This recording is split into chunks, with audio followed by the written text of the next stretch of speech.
Allez. Nous allons nous tenir debout pour lire la parole de Dieu. Je lis dans Jean au chapitre 1er, les 4 premiers versets. Au commencement était la parole. Et la parole était avec Dieu. Et la parole était Dieu. Elle était au commencement avec Dieu. Toutes choses ont été faites par elle. Et rien de ce qui a été fait n'a été fait sans elle. En elle était la vie. Et la vie était la lumière des hommes. Que Dieu ajoute des bénédictions à la lecture de sa parole. Amen.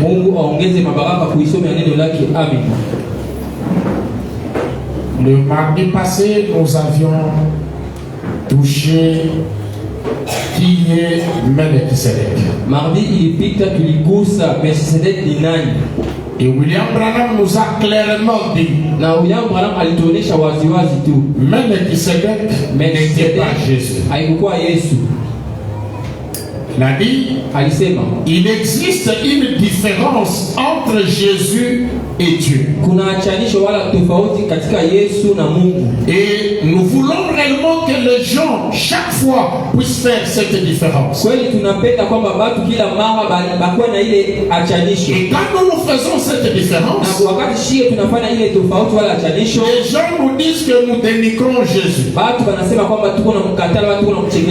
Non, mais cela est dit par William Marion Branham. Il nous a dit dans Hébreux chapitre 7 première partie, au paragraphe 23, 27, il a dit, est-ce Melchisedec n'était pas Jésus. C'est le fait qu'il existe. Il n'est pas dit qu'il existait, mais il existe. Une différence entre Jésus et Dieu, c'est que Jésus avait eu un commencement et il avait eu une fin. Et nous avons continué pour montrer que Melchisedec devait revenir en ce temps de la fin, un être comme nous. Melchisedec avait un ministère. Melchisedec tournait les dos et discernait les pensées. Ça, c'est le ministère propre de Melchisedec. Cela, Jésus ne l'a jamais fait. C'était pour montrer qu'il n'était pas Melchisedec. Mais nous sommes toujours en train de relever les erreurs. Comme William Branham l'a dit dans l'exposé cette année,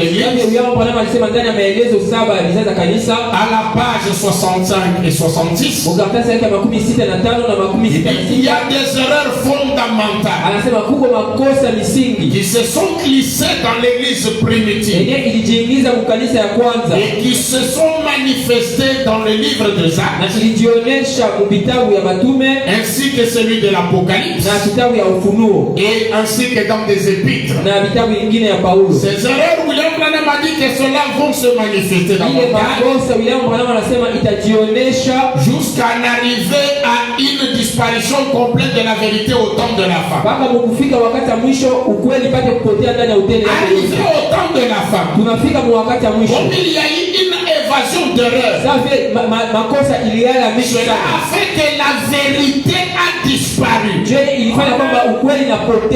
était devenu difficile que les gens puissent reconnaître Dieu en ce temps de la fin. Quand William Branham est venu, les gens ne l'ont pas reconnu parce que les erreurs ont vraiment fait disparaître la vérité. Et William Branham est venu rétablir cette vérité. Aujourd'hui, je voudrais ajouter quelque chose. Je vais parler sur le ministère de Melchisedec et le ministère de Jésus sont des ministères différents. différentes. Aujourd'hui, nous allons toucher Jean 14:12. Et comme William Branham dit, il a toujours été mal compris. Et nous verrons que beaucoup de gens ont mal compris.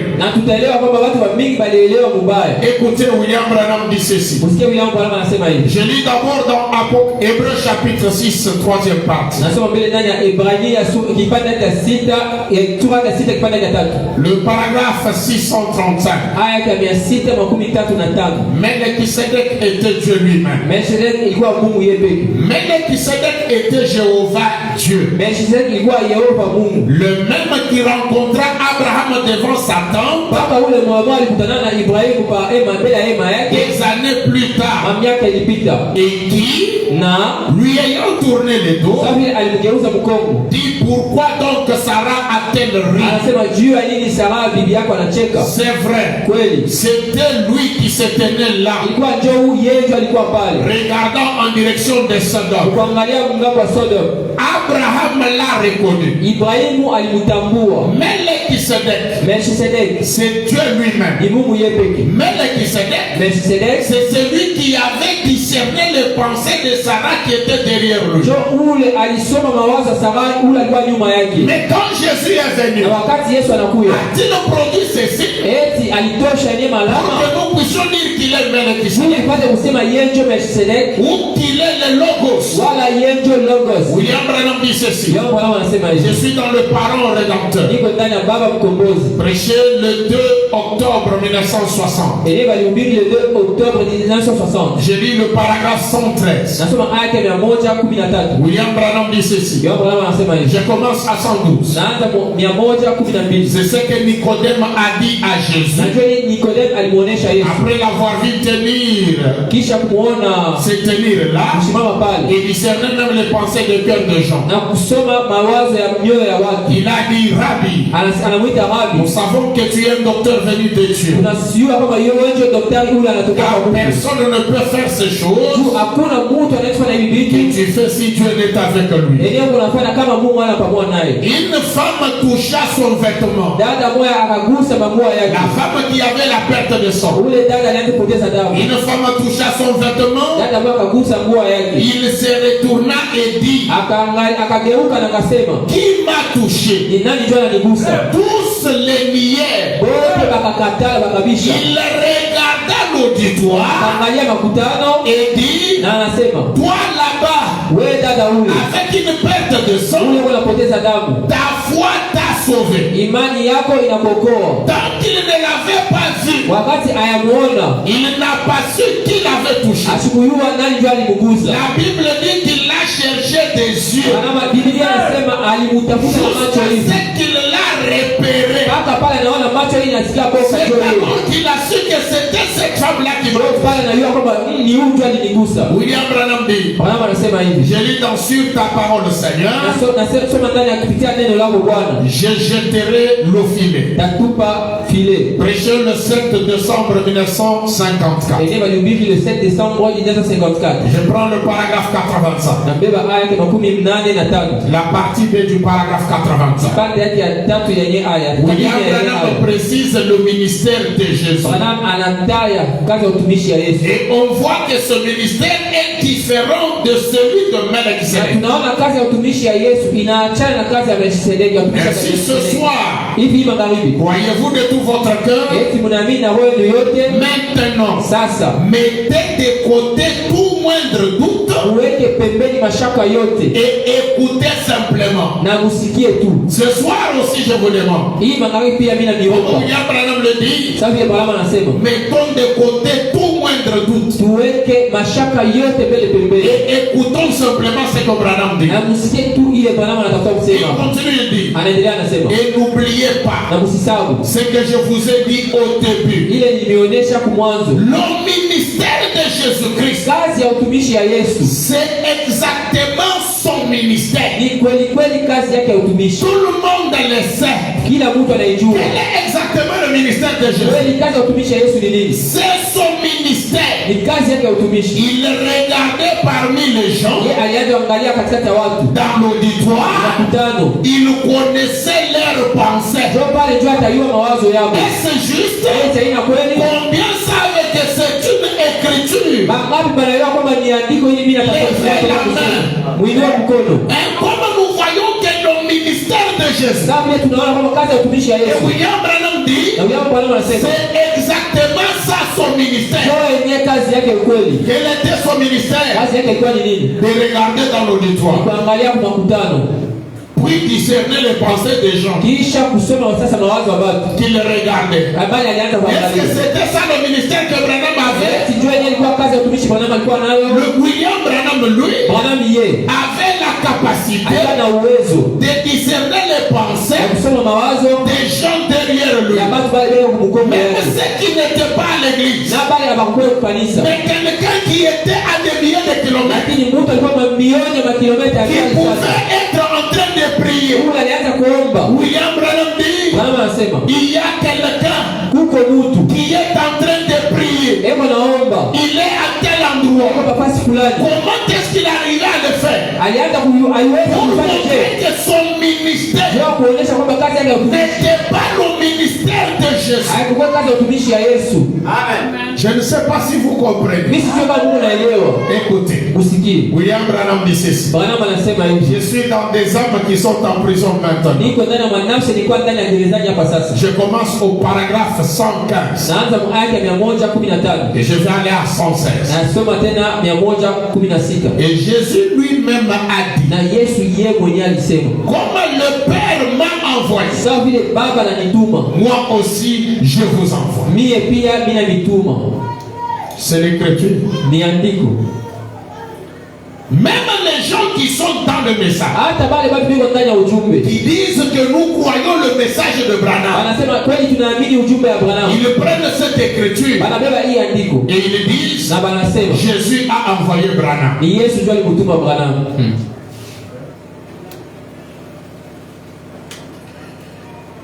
Mais je me pose des questions. Jésus qui envoie Branham. Peut-être c'est parce qu'ils n'ont pas compris que quand Jésus était sur la terre, William Branham dit, chaque fois qu'il parlait, il y avait toujours deux personnes qui parlaient. Parfois c'était le Père qui parlait. Le Père qui est le Logos. Le Logos qui est la théophanie de Dieu. Donc il y avait des fois où c'était le Père qui parlait, et parfois c'était Jésus l'homme qui parlait. Mais il faut que les gens aient un discernement pour savoir qui a envoyé qui. J'ai dit d'abord l'écriture. Jésus lui-même a dit, comme le Père m'a envoyé, moi aussi je vous envoie. Et comme le Père l'avait envoyé prêcher aux vivants, à ceux qui avaient l'espérance, et ensuite présenter le même message à ceux qui n'avaient pas d'espérance. Il semble tout à fait opportun qu'à l'heure actuelle, que la chose doive se répéter. C'est-à-dire prêcher aux vivants, à des gens qui avaient l'espérance d'être sauvés. Ensuite, présenter le même message à ceux qui n'avaient pas d'espérance, ou des gens qui étaient déjà en enfer. Suivez ici très bien. William Branham dit, il semble à l'heure actuelle que la chose doit se répéter, puisque l'esprit de Christ qui habite en nous ne change pas sa propre nature. Qu'est-ce qui a amène la personne aujourd'hui à prêcher à ceux qui avaient de l'espérance et à ceux qui n'avaient pas d'espérance? C'est l'esprit de Christ qui est en nous, qui ne change pas sa nature. William Branham continue. Il dit qu'il ne change pas sa propre nature et ne change pas non plus la manière de procéder de Dieu. Il doit être le même dans chaque génération. Il doit être le même. Il a dit, comme le Père m'a envoyé, moi aussi je vous envoie. Les ministères doivent être pareils. Au point qu'il a dit, je vois que certains d'entre vous inscrivent le passage de l'Écriture. Jean 14:12. C'est lui qui croit en moi fera aussi les œuvres que j'ai faites. Vous voyez les œuvres? Branham précise. C'est quoi? Prêcher aux perdus, guérir les malades, ensuite à ceux pour qui il n'y avait aucune possibilité de salut. Voyez, l'œuvre continue toujours pareil. Si vous voulez y ajouter autre chose, ça vous engage que vous. Mais le ministère qui est réincarné,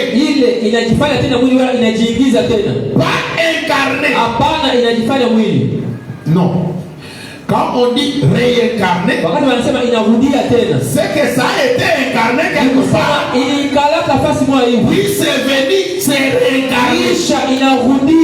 Le ministère était incarné en Jésus. Ce n'était pas son ministère. C'était le ministère de quelqu'un qui est venu s'incarner en Jésus. Par ce ministère-là, Jésus termine. Le ministère quitte Jésus. Et Jésus s'est réincarné.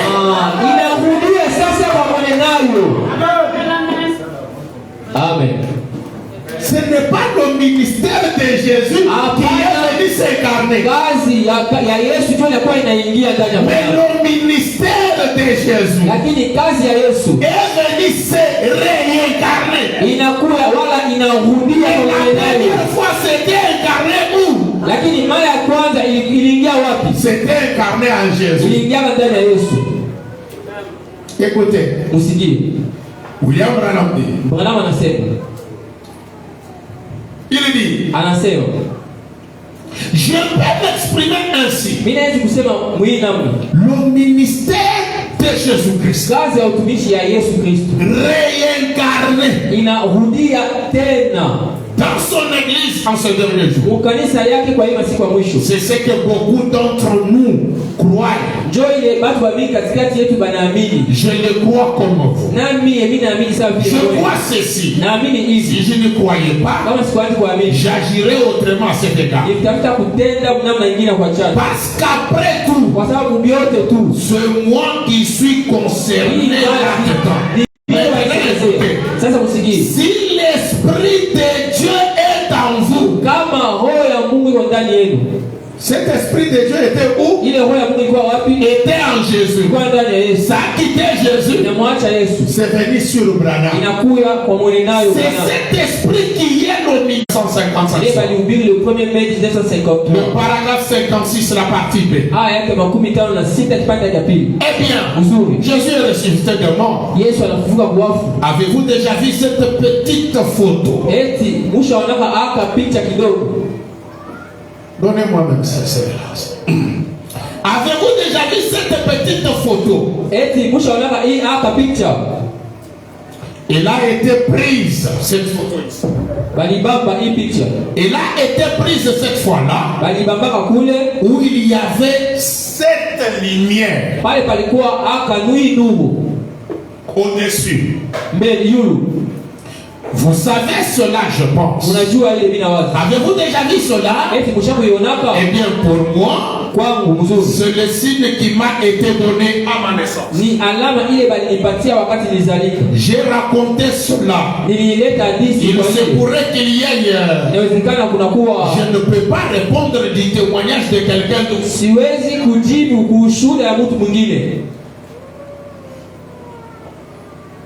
Je dois répondre du mien. Voyez-vous? Et puis quand elle est apparue, quand elle est apparue, sous elle, il y avait un homme. Et c'est lui qui m'a envoyé faire ceci. Si c'est vrai que cela venait de Dieu, elle se confirmera. Parce que c'est lui qui a envoyé Branham faire toutes ces choses. C'est cette personne qui est sous la lumière qui a envoyé Branham. C'est Branham lui-même. William Branham. Il dit ceci. Comme c'est Branham qui envoie Branham, nous voulons comprendre qu'est-ce qu'un ministère. William Branham dit ceci. Je suis dans l'alliance inconditionnelle. Prêché le 6 mars 1954. J'ai lu le paragraphe 45. Oui, je vais lire 46. Observez. Est-ce en ce temps-là, Dieu était sous la forme de l'esprit? Comment Dieu pouvait-il être déchiré? Mais un jour, Dieu a été fait chair et a habité parmi nous. Le Seigneur Jésus-Christ. Emmanuel. Et puis, là au calvaire, pour l'alliance que Dieu a écrite avec nous, il a amené Christ au calvaire, l'a déchiré en séparant le corps d'avec l'âme. Et il a amené son corps au ciel. C'est un autre point. Parce que nous allons nous poser la question. Est-ce que le corps de chair de ces éléments peut monter au ciel? William Branham dit, on ne peut jamais monter au ciel avec le corps de ces éléments. Il faut que ça soit transformé. Mais quel est le corps qui est parti au ciel? Point d'interrogation. Nous répondrons à ça. Mais continuons d'abord. Disons que le corps est allé au ciel. Qui est allé prêcher en enfer? Est-ce que c'était Jésus? Ou le Logos qui était en lui? C'est le Logos qui est l'âme de Dieu, qui est la théophanie de Dieu. C'est ce Logos qui est l'esprit qui habitait en Jésus. C'est celui-là qui est allé prêcher au perdu. Là, ça devient difficile. William Branham dit, il a déchiré en séparant le corps d'avec l'âme. Il a amené son corps au ciel. Il a fait asseoir à la droite de sa majesté. Et il a renvoyé l'âme ici. Ou plutôt l'esprit. L'esprit de qui? L'esprit de Dieu qui est en Jésus. C'est ce qui est revenu sur la terre pour faire une alliance, afin d'apporter l'évangile exactement avec la même puissance que Jésus avait. Il est le même hier, aujourd'hui éternellement. Et l'église a reçu une alliance. Cette alliance est le baptême du Saint-Esprit. Lequel est la semence d'Abraham qui l'amène jusqu'à nous. Et puis Dieu a fait cette alliance afin que tout homme qui est appelé à prendre part à la grâce de Dieu par le Saint-Esprit et la même promesse de la vie éternelle qu'Abraham avait. Branham dit écoutez. Eh bien, vous ne pouvez pas avoir un morceau de papier qui imite cela. Vous ne pouvez pas avoir un morceau de papier qui reproduit quelque chose qui ressemble à cela. Il faut que ça soit le même morceau de papier et le même esprit qui était sur Jésus-Christ est revenu sur son église, accomplissant les mêmes signes, les mêmes prodiges, le même Saint-Esprit, la même puissance. C'est l'alliance que Dieu leur a donnée. Et Jésus est mort là le soir au coucher du soleil pour confirmer cette alliance. Et le Saint-Esprit est sur l'église ce soir, conduisant celle-ci exactement comme lorsqu'il était ici conduisant Christ. Le même Saint-Esprit qui conduisait Jésus, c'est le même Saint-Esprit qui conduit l'église. Le même esprit qui était sur Jésus, c'est le même esprit qui est revenu sur l'église, qui produit les mêmes œuvres. Ce n'est pas le ministère de Jésus, mais c'est l'esprit de Dieu qui était en Jésus. William Branham dit, paragraphe 46, je descends. De la même façon, le même ministère que Christ avait. Qu'est-ce qu'on appelle ministère? C'est l'esprit de Dieu qui était en Jésus. Le même ministère que Christ avait se trouve dans son église ce soir. Le même miracle, le même prodige, le même esprit, le même type des œuvres que Jésus avait accomplies sur la terre. L'église doit aussi les accomplir. Qu'est-ce qui fait ces œuvres? C'est l'esprit. L'esprit qui est le logos. L'esprit qui est la théophanie. C'est ce que Branham appelait le ministère. Mais William Branham veut que les gens puissent faire la différence. Mais les gens ne font pas cette différence. Écoutez, William Branham dit, il dit ceci.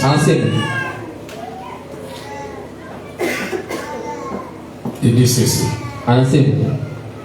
J'ai lu le paragraphe 107. Je suis dans le CO2 volume 2.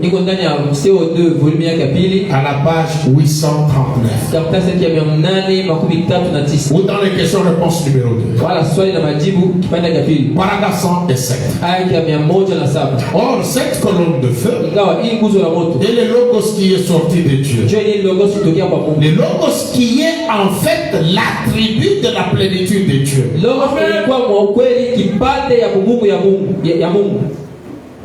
Quand on voit cette colonne de feu, Branham dit c'est l'attribut de la plénitude de Dieu. Mais comme les gens sont habitués à des erreurs, ils voient toute la plénitude sur Branham. Mais néanmoins, ils disent que Branham n'a pas la plénitude, il a une portion. Or, la colonne de feu, c'est l'attribut de la plénitude.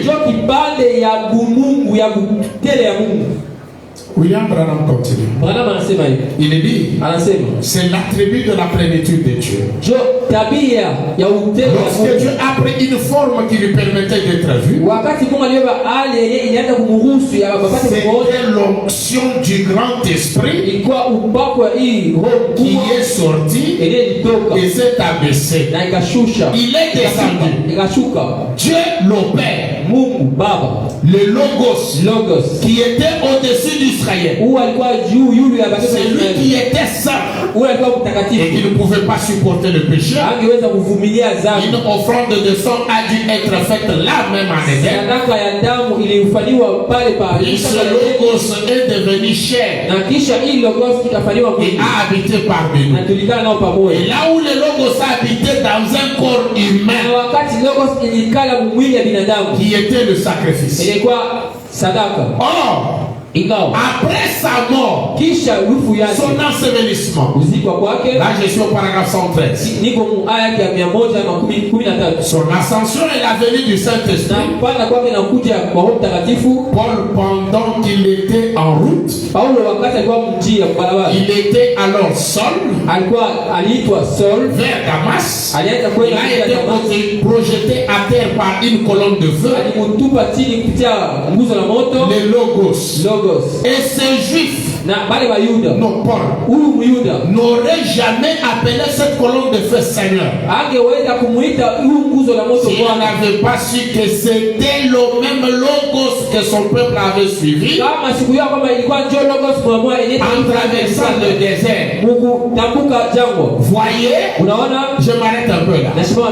Quand Paul rencontre ce Logos, il pose la question, Seigneur, qui es-tu? Il dit, je suis Jésus que tu persécutes. Mais écoutez ce que Branham dit. Quand Paul rencontre ce Logos, William Branham dit, voyez, or, ça, c'est Logos ici. Quand ça rencontrait Paul, ce n'était pas l'office de l'homme. C'était le Logos. Ce n'était pas le fils de l'homme qui était Jésus. Mais c'était le Logos. Mais pourquoi a-t-il dit que je suis Jésus? Comme nous l'avons lu avec vous dans la révélation numéro 1, au paragraphe 328, si je ne me trompe pas, William Branham dit, ce Logos est venu sur la terre et a pris un nom humain. C'est le Logos qui avait pris le nom humain. Jésus. C'est pourquoi quand il rencontre Paul, c'est pourquoi il a dit je suis Jésus. C'est parce qu'il avait pris le nom humain. Mais ce n'était pas Jésus. C'est pourquoi il est sorti de lui. Et William Branham dit, le Logos qui était sur Jésus est revenu aujourd'hui sur la terre pour... Le Logos qui est la plénitude de la divinité a quitté Jésus et est revenu sur la terre. Ce qui faisait de Jésus Dieu l'a quitté. Est-il encore Dieu? Non, jamais. William Branham dit ceci. Vous pouvez lire cela au paragraphe 114. Moi, je voudrais ajouter quelque chose. Écoutez. Quand on dit le ministère, nous trouvons que c'est l'esprit qui était en Jésus. L'esprit qui était en Jésus, ça n'a jamais été l'esprit de Jésus. C'est la théophanie d'autrui de Dieu. Écoutez comment Jésus parle. Ça c'est Branham qui parle. Je suis dans les oins du temps de la fin. Au paragraphe 51. Je prends la partie A puis je vais prendre la partie C. Maintenant, c'est lui qui demeure en moi. Celui-là qui était dans ma racine au commencement. Qui était au commencement? Le Logos. Je prends la partie C. Maintenant c'est Jésus qui parle. Écoutez Jean 14:12. C'est lui qui est la vie élue. La vie prédestinée. Qui est à moi. Et il est la parole depuis le commencement. Quand il viendra, il portera mes fruits. Jean 14:12. C'est lui qui vient accomplir Jean 14:12. C'est le Logos qui était au commencement. Au commencement était la parole. Et la parole était Dieu. Ça c'est le Logos. C'est celui-là qui vient accomplir Jean 14:12. Or Branham nous dit que cela le concerne lui. Maintenant quand nous disons la parole, qui est le Logos, c'est Branham. C'est pourquoi il nous dit c'est que je vous donne ici. La parole, c'est une révélation de moi-même. Je suis la parole. Étant la parole, c'est lui le ministère. Étant le ministère, il est différent du ministère que Jésus a fait. Écoutez, je suis dans le chef-d'œuvre. Le chef-d'œuvre, j'ai lu le paragraphe 171, 172 et 173. L'alpha est devenu l'oméga. J'ai commencé au milieu du paragraphe 172. L'alpha est devenu l'oméga. Amen. Le premier est devenu le dernier. Et le dernier est devenu le premier. La semence qui était allée en terre a suivi un processus et est redevenue la semence. En suivant le processus, elle n'était pas encore devenue la semence. La semence qui était tombée dans les jardins d'Éden et qui était morte est revenue. Paragraphe 172. L'alpha et l'oméga, c'est le même. Alpha na oméga. Amen. Il a dit, je suis l'alpha et l'oméga. Il n'a jamais dit être quelque chose entre les deux.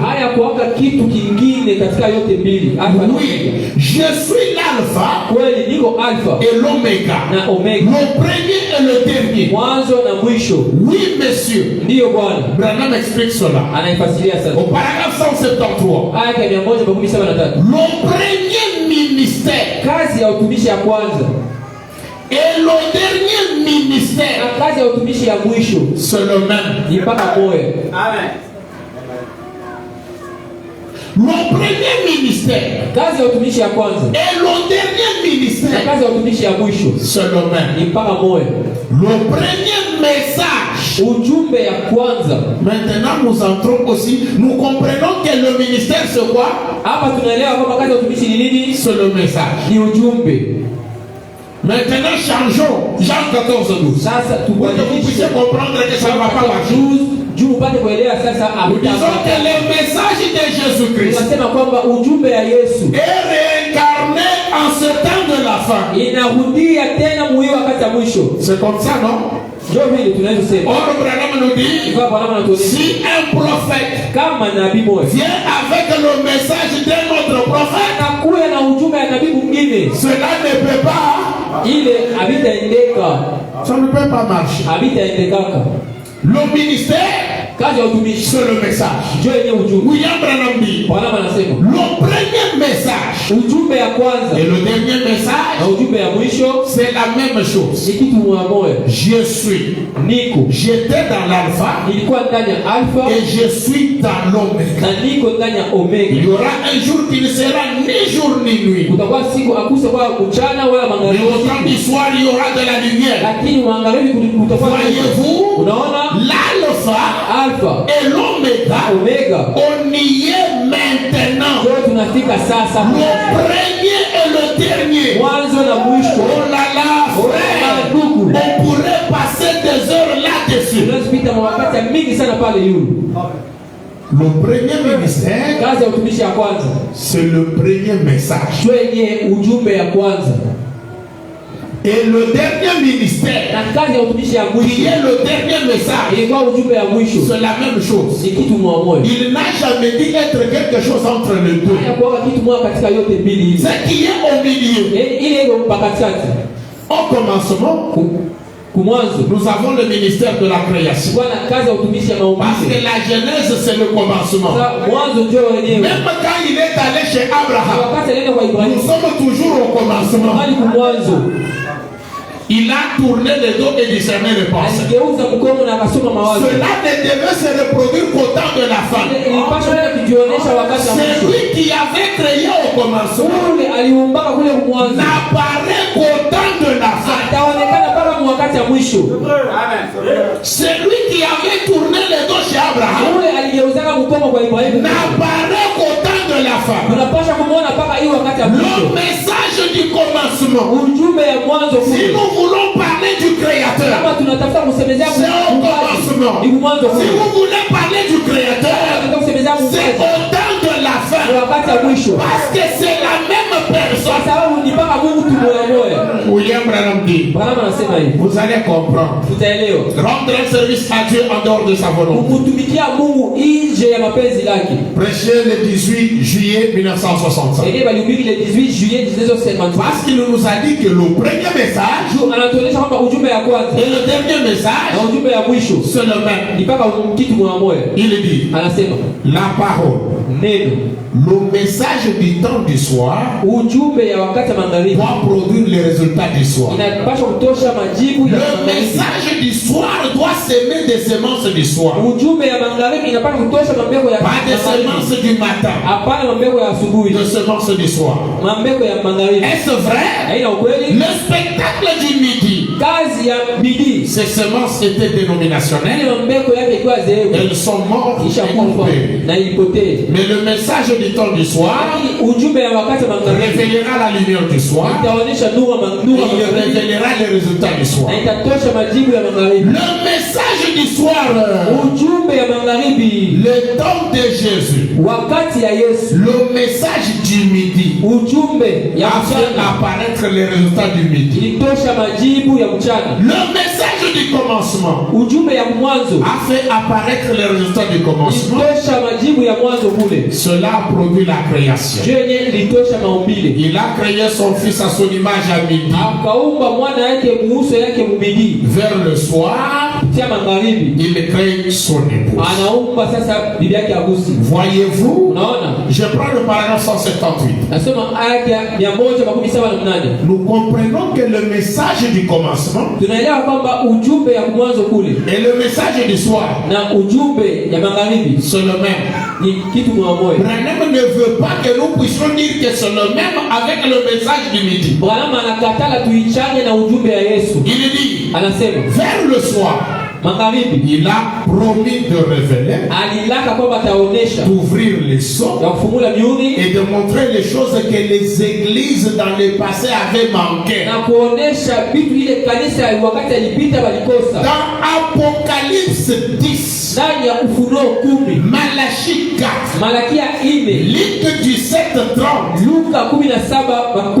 il nous dit qu'il le ferait. Alors, ne les mélangeons pas. Gardons-les ainsi. Ceux qui veulent mélanger ce message, ça ne les engage que eux. Le premier message, c'est le même message que le dernier. Ne les mélangez pas avec un autre message qui n'est pas le message du soir. Écoutez, le ministère. William Branham nous a dit que le ministère de Jésus consistait à faire quoi? À regarder l'auditoire et discerner les pensées. Mais comprenez le ministère de Branham. Je suis dans des âmes qui sont en prison. Je commence au paragraphe 288, je vais aller jusqu'à 290. Et le premier message, c'était l'autre. Ils se sont moqués de lui. Puis, on a envoyé d'autres messagers. Ils étaient deux. Ils sont allés là-bas. C'était son deuxième poule. Ces deux messagers qui étaient allés à Sodome, c'était qui était? Oral Roberts et Billy Graham. Maintenant écoutez. Mais regardez celui qui est allé à la fin. Il y avait eu de plus en plus de miséricorde. Là tout était fini. Tout était fini. À ce moment-là, le troisième messager, qui était Elohim lui-même, le troisième messager qui est allé là-bas, le troisième poule, qu'est-ce qu'il était? Quel genre de ministère avait-il? Il s'est assis avec les élus et il leur a dit ce qui s'est passé derrière lui. Ça c'est tout un ministère. Ça c'est le ministère d'Elohim. Donc il nous a dit que le premier ministère et le dernier ministère, c'est le même. Depuis qu'il a fait cela chez Abraham, tout au long de la Bible, personne n'a fait cela. Seulement en ce temps de la fin, on voit quelqu'un qui se tient devant les gens. Il leur dit, je vais vous tourner mon dos uniquement pour vous faire savoir que le même ange qui était où? Chez Abraham est le même qui est ici. Le même ministère. Quand vous essayez de mettre ça dans le ministère de Jésus, ça ne marchera pas.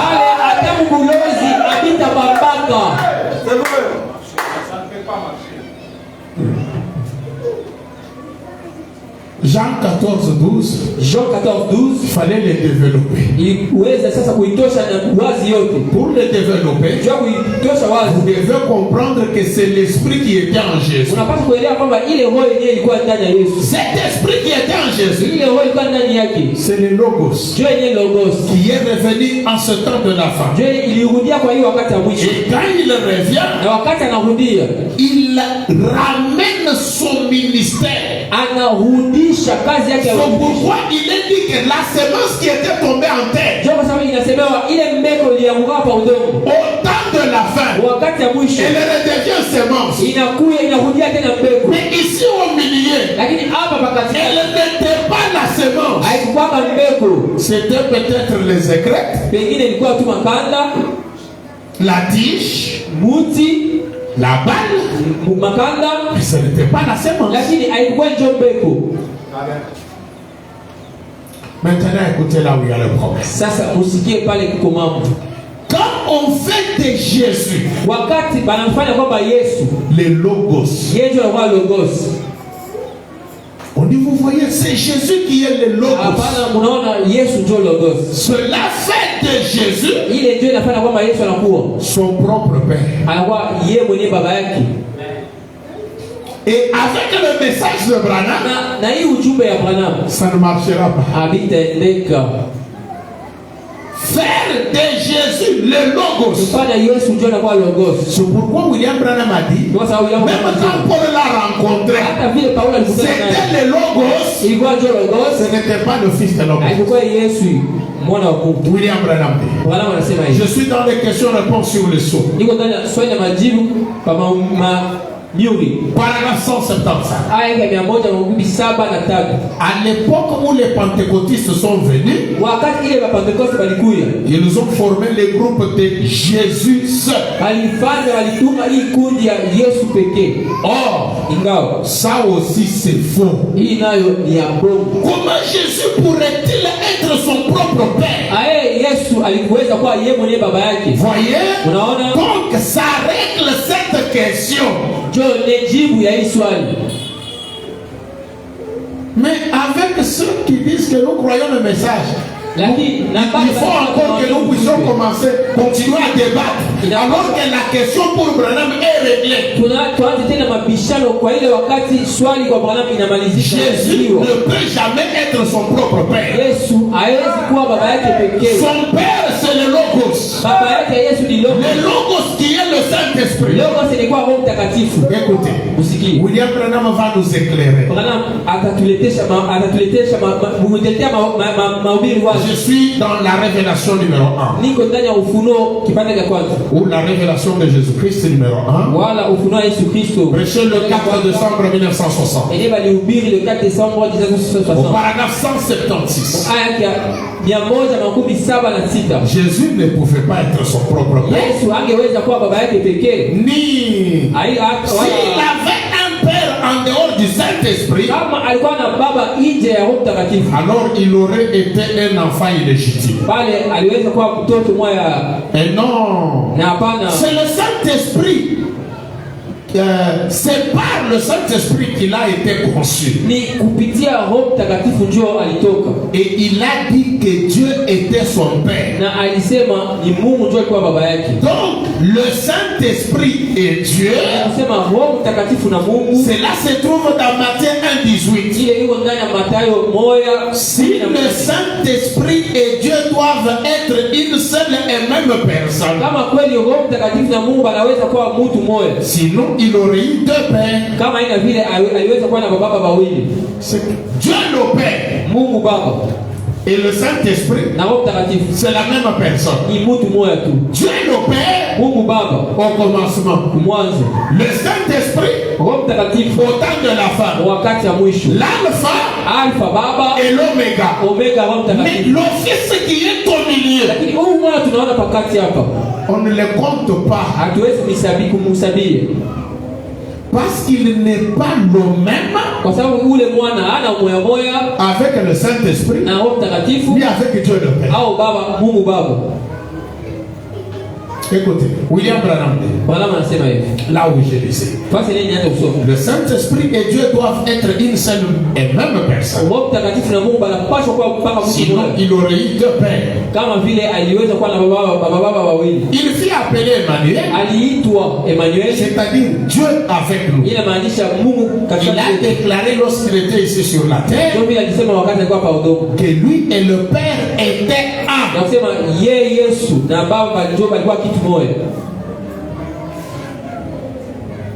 Il a dit que lui et le Père étaient un. C'est là que l'erreur est entrée. William Branham. Comme il dit dans le message, la semence n'hérite pas avec la balle. La semence n'hérite pas avec la balle. Au paragraphe 100, il nous a dit que quand Jésus a dit que moi et le Père nous sommes un, il était prêt d'être cela, mais il ne l'était pas. Ici, je lis dans Hébreux chapitre 4. C'est là que l'erreur est entrée. Parce qu'il a dit que moi et le Père nous sommes un. William Branham. Je suis dans Hébreux chapitre 4. Paragraphe 126, 127 et 128. Thomas lui dit, Seigneur, montre-nous le Père, et cela lui suffirait. Il a dit, il y a si longtemps que je suis avec vous et tu ne me connais pas. Il a dit, quand vous me voyez, vous avez vu mon Père. Et pourquoi dis-tu montre-nous le Père? Parce qu'il a dit quand vous me voyez vous avez vu le Père. Moi et le Père nous sommes un. William Branham dit maintenant les trinitaires ont pris cela. Non, les unitaires ont pris cela. Les groupes des unitaires, ils essayent de faire de Dieu Père, Fils et Saint-Esprit seulement une fonction et un office comme votre doigt. C'est faux. Dieu ne pouvait pas. Jésus ne pouvait pas être son propre Père. S'il l'était, alors il était un. Soit comment pouvait-il être son propre Père? Oui, on pose la question pour que les gens lui répondent. Comment? Mon frère, Dieu le Père, c'est Jésus. Dieu le Fils, c'est Jésus. Dieu le Saint-Esprit, c'est Jésus.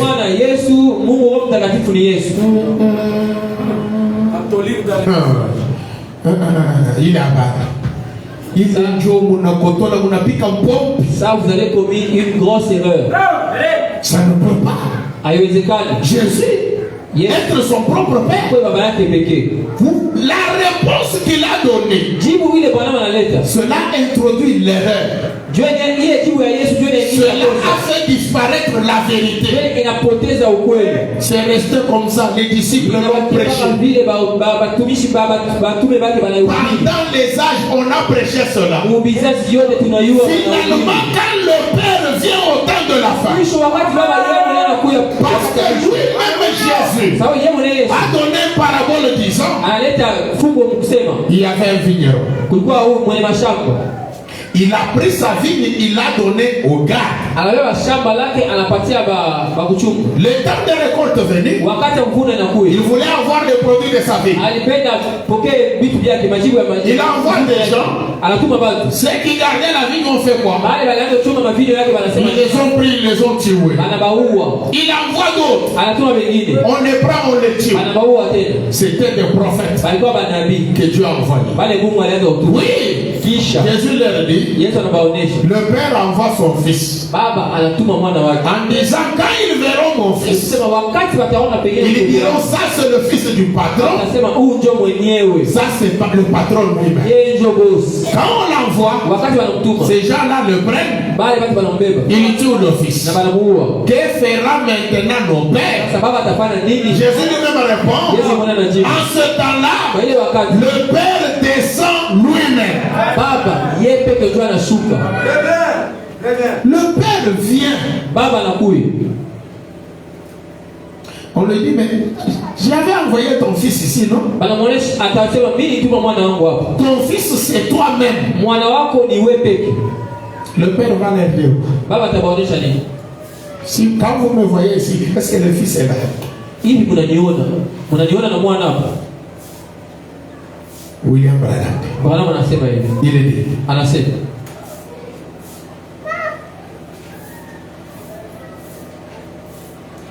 Paragraphe 129. Aya ya 129. Et si Dieu est un homme distinct du Saint-Esprit, c'est qu'il avait deux pères. Car la Bible dit que le Saint-Esprit couvrit Marie de son nom et qu'elle conçut. Et la Bible dit dans Matthieu 1,18, l'enfant qu'elle a conçu vient du Saint-Esprit. Alors lequel est son père? Le Saint-Esprit ou Dieu? Tous les deux sont le même esprit. On ne dit pas que Dieu et le Fils sont le même esprit. Mais c'est Dieu et le Saint-Esprit. C'est pourquoi on dit que le Saint-Esprit habitait en Jésus. Pourquoi on dit que le Père habitait en Jésus. William Branham dit ça. Je suis dans l'âge de Fès. Paragraphe 33.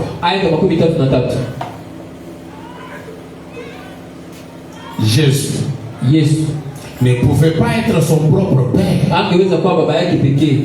Pas plus que Jésus ne peut avoir un père et être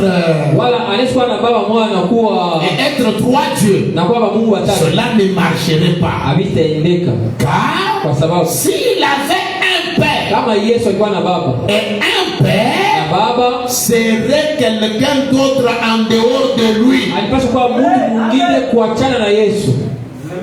Le père c'est quelqu'un d'autre en dehors de Jésus. Maintenant quand on fait de Jésus, frère, Jésus c'est le Dieu le Père. C'est lui le Logos. Vous faites de Jésus son propre Père. Dans le message, nous avons des catholiques dans le message. Écoutez William Branham. Il dit, et le Père serait quelqu'un d'autre en dehors de lui. C'est pourquoi nous leur disons que le Père c'est Branham. Branham c'est quelqu'un d'autre, différent de Jésus. C'est pour cela que Branham dit, il existe une différence entre Dieu et Jésus. William Branham continue. Alors il avait et que le Saint-Esprit en est un autre. Si le Père et le Saint-Esprit une autre personne, alors Jésus serait un enfant illégitime. La Bible dit que le Saint-Esprit était son Père. Et si nous avons le Saint-Esprit, alors ce n'est pas le Saint-Esprit, c'est le Père en nous appelé Saint-Esprit, exerçant cet office. Parce qu'il vit une fois dans cet homme appelé esprit. C'est le Père qui est le Saint-Esprit qui était dans cet homme appelé esprit. L'homme esprit c'était qui? Le Logos qui est la théophanie de Dieu. C'est le Père qui est un homme différent de Jésus. Parce qu'il fit une fois dans cet homme appelé esprit, qui est venu et qui est à nous maintenant. C'est le même Dieu Jéhovah. Voyez-vous? Quand Branham parle là, Comme je vous avais promis, il met les gens dans la confusion. William Branham veut mettre les gens dans l'embarras. Lui-même dit que c'est là que je voulais vous amener. Écoutez comment il le dit. Je lis dans la parole parler la semence originelle. Première partie. Je lis d'abord dans la tradition de la voix de Dieu, puis je vais lire dans Suisse. William Branham dit ceci. Au paragraphe 327. 328 et 329. Frère, ne savez-vous pas parce que c'est ça, c'est le signe. Au moment où la Vierge sage fait avoir de l'huile, ou plutôt où la Vierge folle fait avoir de l'huile, pendant qu'elle est en train d'en acheter, c'est à ce moment-là que l'époux vient. Oh Pentecôtiste, qu'est-ce que vous avez? Afin vous ne pourrez pas le voir, à moins que Dieu vous le montre. Ça c'est sûr et certain. Et si vous n'avez pas été prédestiné à cela de votre naissance, vous allez passer à côté. Heureuses sont les oreilles qui peuvent entendre. Heureux sont les cœurs qui peuvent comprendre. Car le temps est proche. Tous les signes l'indiquent, voyez. Regardez quel genre de réveil ils ont. Un grand réveil qu'ils ont eu. Ça semble bien beau, n'est-ce pas? Vous dites, frère Branham, maintenant vous nous avez mis sur la corde raide.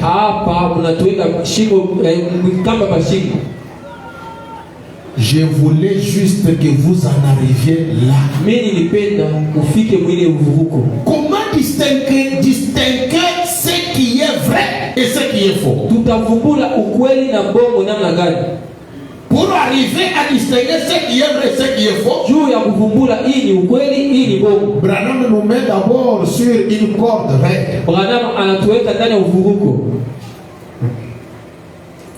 Le terme corde raide. C'est vous qui connaissez le français. Corde raide. C'est quoi? Expliquez-moi. C'est pourquoi je prends la tradition de Suisse pour que vous puissiez comprendre. La parole parlait la semence originelle. À la page 40. Il est dit ceci. C'est le même paragraphe avec le Canada. C'est là où nous avons lu. Mais la tradition de Suisse n'a pas de paragraphe. C'est à la page 40. Je prends ce qui est essentiel. Regardez quel genre de réveil ils ont. Le grand réveil qu'ils ont eu. Cela paraît bien, n'est-ce pas? Vous direz, frère Branham, maintenant vous nous mettez dans l'embarras.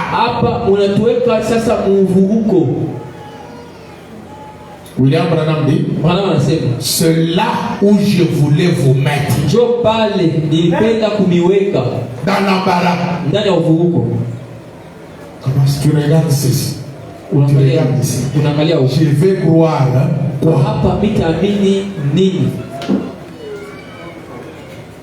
Vous commencez à réfléchir.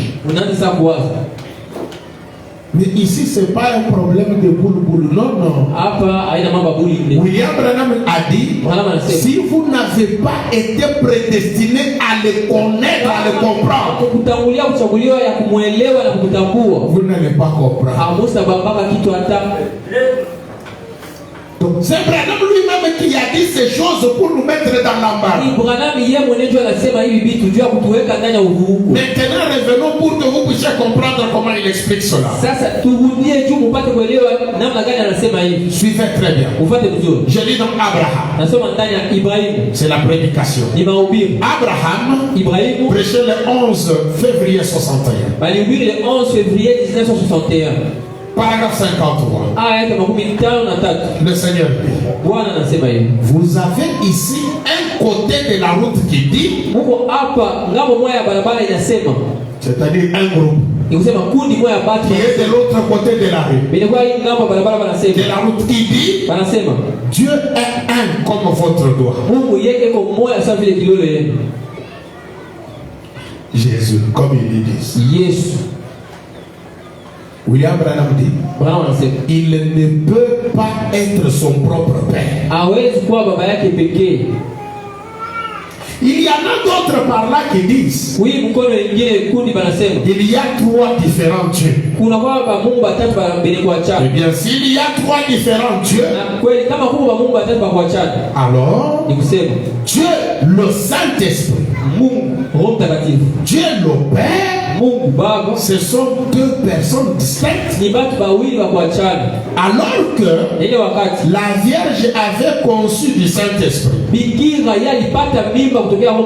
lequel est son père? Il a eu un seul père. Le Saint-Esprit est Dieu. Le Saint-Esprit et Dieu, c'est le même esprit. On ne dit pas que le Saint-Esprit et le Fils sont un même esprit. Ou Dieu le Père et le Fils sont un même esprit. Non, on dit Dieu le Père. On saute Dieu le Fils. On vient seulement à Dieu le Saint-Esprit.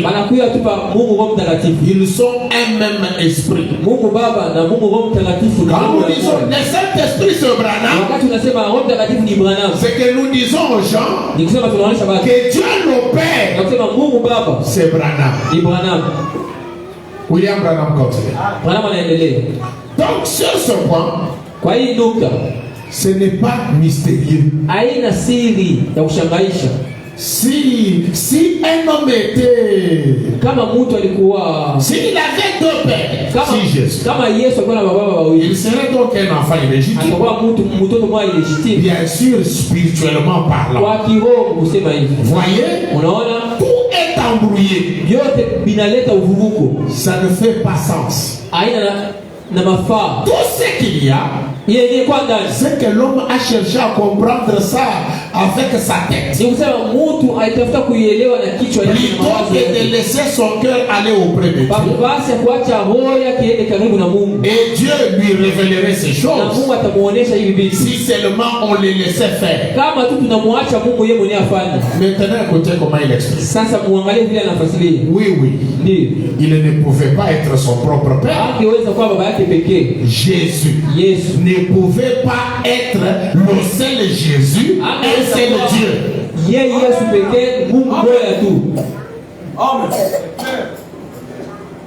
Tout comme ça. Jésus là, un seul Dieu le Père, c'est Jésus. Dieu le Fils, c'est Jésus.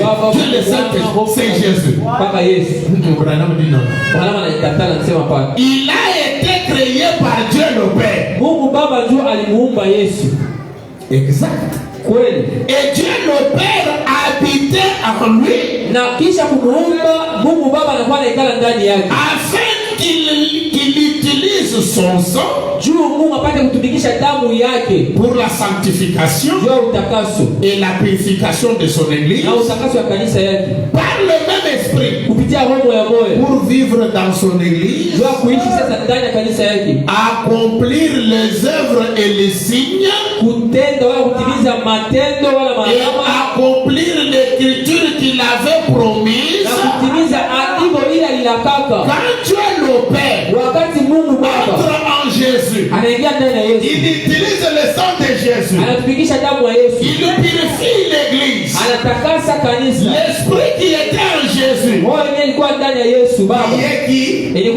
Dieu le Père vient vivre dans son église pour accomplir les œuvres et les signes et accomplir l'écriture qu'il avait promis. Ce qui arriva du temps de Sodome arrivera de même à la venue du Fils de l'homme dans les défis. Quand Dieu le Père vient, c'est alors qu'il produit son ministère. Comme cela s'était passé chez Abraham. Il tourne les dos et discerne les pensées. Amen. Pour vous montrer que celui qui était là-bas est le même qui est ici. Je termine par ceci. CO2 volume 1. CO2 volume 1 à la page 399. William Branham fait une différence. Où c'est dans les questions-réponses du 28 juin 1959 soir. Voilà, question-réponse, il y a 18 septembre, Mangarib. Du 28 juin. 28 juin. 59 soir. 1959, Mangarib. Paragraphe 197. Maintenant, quelqu'un dirait que frère Branham était militaire. Pas du tout. Je ne suis pas un militaire. Je ne crois pas que Jésus pouvait être son propre père. Branham ne croit pas ça. Je ne crois pas que Jésus pouvait être son propre père. Je crois que Jésus avait un père. Et c'était Dieu. La différence est déjà donnée ici. Mais Dieu demeurait et tabernaclait dans ce corps appelé Jésus. Il était Emmanuel. Dieu est avec nous. Il n'y a pas de Dieu en dehors de ce Dieu. C'est lui qui habite en Jésus. Il n'y a pas de Dieu en dehors de celui-là. Si vous connaissez celui qui était en Jésus, c'est que vous avez connu le seul vrai Dieu. Et si vous dites que c'est Jésus qui est Dieu, c'est que vous ne connaissez pas le vrai Dieu. William Branham dit, il n'y a pas de Dieu en dehors de ce Dieu. Il est le Père, le Fils et le Saint-Esprit. Et le nom du Père, du Fils, du Saint-Esprit. Puis il commence à expliquer. Père, c'est le Seigneur. Fils, Jésus. Saint-Esprit, le Logos, ou l'Esprit de Dieu. Le Logos, c'est pas Jésus. Le Logos, c'est le Saint-Esprit. Le Saint-Esprit, c'est Dieu le Père. Le Saint-Esprit, c'est pas Jésus.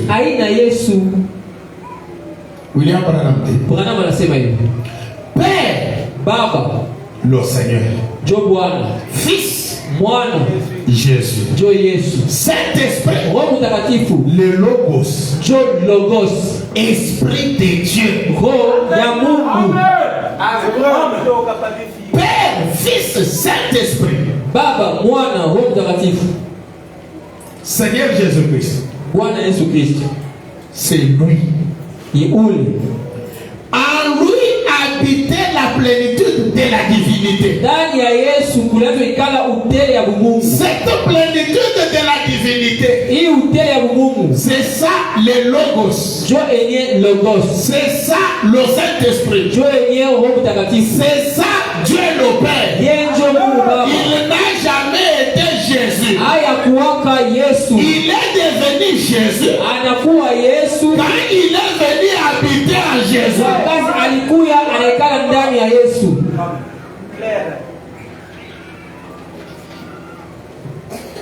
C'est ça le ministère. Quand on dit le ministère de Jésus-Christ est réincarné, pour bien dire, nous disons l'esprit qui était en Jésus-Christ est réincarné dans son église. Cet esprit n'a jamais été l'esprit de Jésus. Comme c'était la théophanie de Dieu, William Branham dit, Dieu a retiré l'âme. L'âme qui est la théophanie de Dieu. Parce que ce n'était pas sa théophanie. Quand Dieu retire cette âme, Jésus dit, mon Dieu, mon Dieu, pourquoi m'as-tu abandonné? C'est pour cela que Branham dit qui est son Melchisedec. Qu'aujourd'hui, c'est alors que Dieu est devenu âme. C'est-à-dire corps, esprit et âme.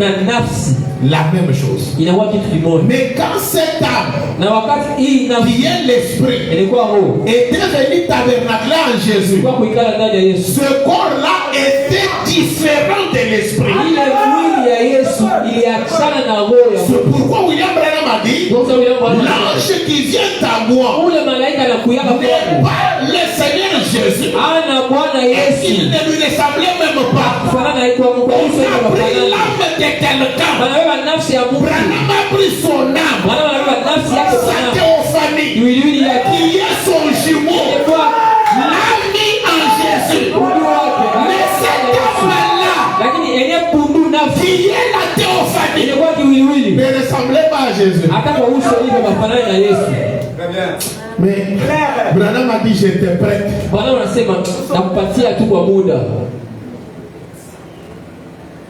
Prêter en Swahili, ça veut dire Gongosha.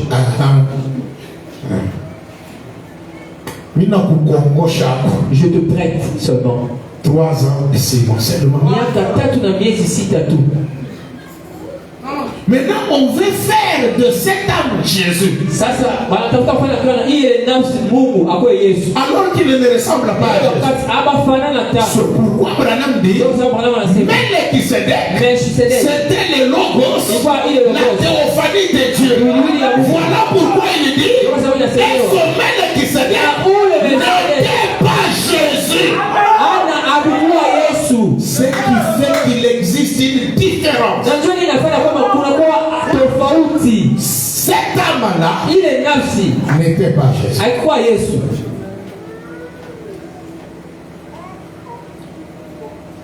Si vous ne pouvez pas comprendre ça,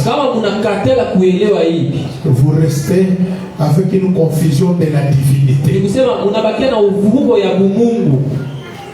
Ou quand on vous dit le ministère de Jésus-Christ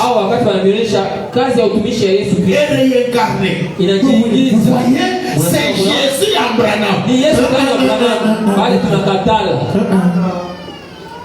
C'est l'esprit de Dieu qui est Dieu le Père. C'est pourquoi William Branham dit, aujourd'hui, le Saint-Esprit est venu dans la personne du Saint-Esprit.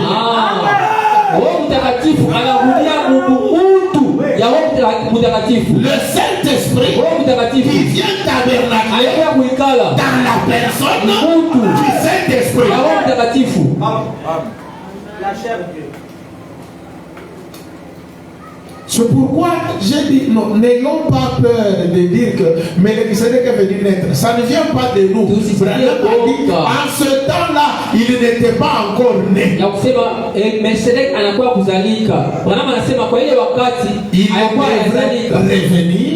revenir, naître comme vous. Si Branham a dit que Melchisedec revient pour naître, maintenant on pose la question. Qui est né? Oh mon frère, ne dites pas que ce corps-là était Dieu.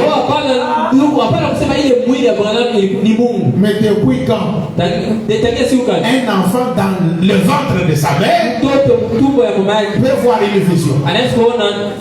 Or, c'est lui qui voit des visions.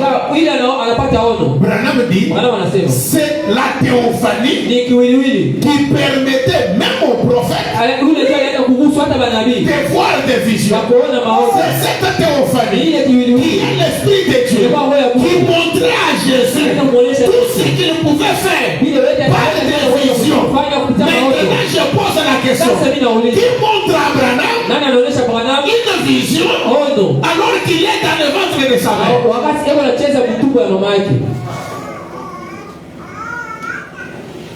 C'est pourquoi Branham a dit, voyez